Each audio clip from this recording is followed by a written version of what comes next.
Hey, what's up guys? My name is Steve. This is The Fandom Show. It is Monday once again, which means it is time for another installment of Mondays Suck.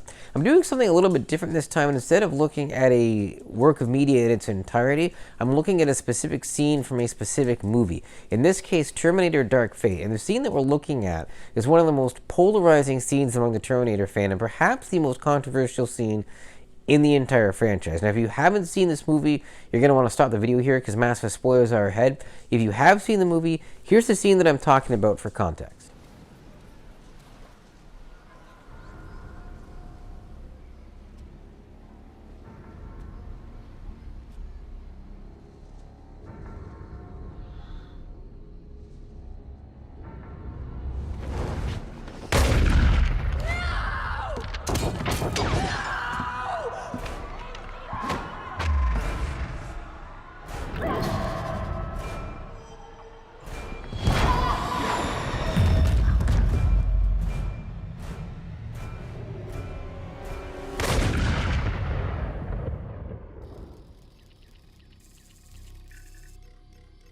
Oh my god, John Connor is dead.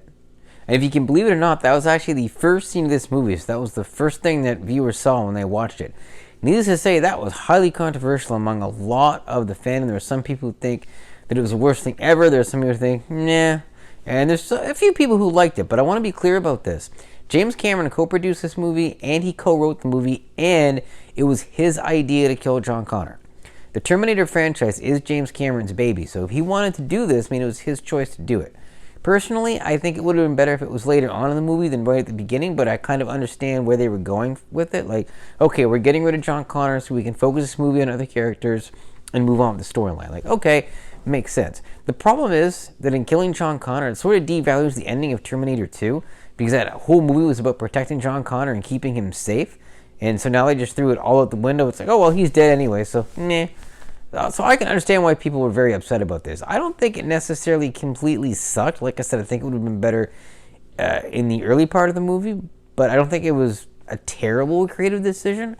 Something like that, when you kill off a major character, there's always going to be a lot of controversy no matter how you do it. Back in Star Trek Generations, when they killed off James T. Kirk, that got pretty intense. They reshot the scene several times. They did everything they could to try to make it a heroic, honorable death, and yet there are still Star Trek fans that to this day are stewing over the way that they handled Kirk.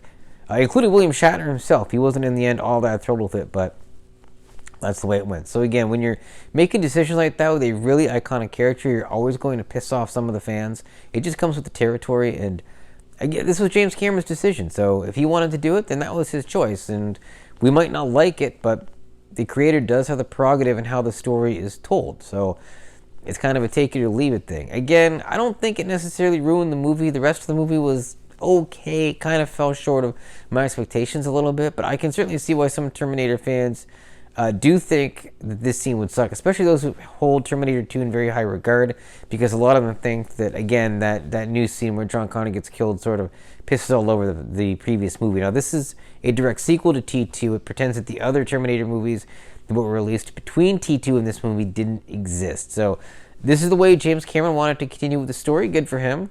Again, I can understand why some people didn't like it. I was on it, but it's just one of those things that on some levels it does kind of suck. So that's where we're at with this. But anyway, that's all for tonight, guys. Thanks for watching, and I will see you back again here real soon.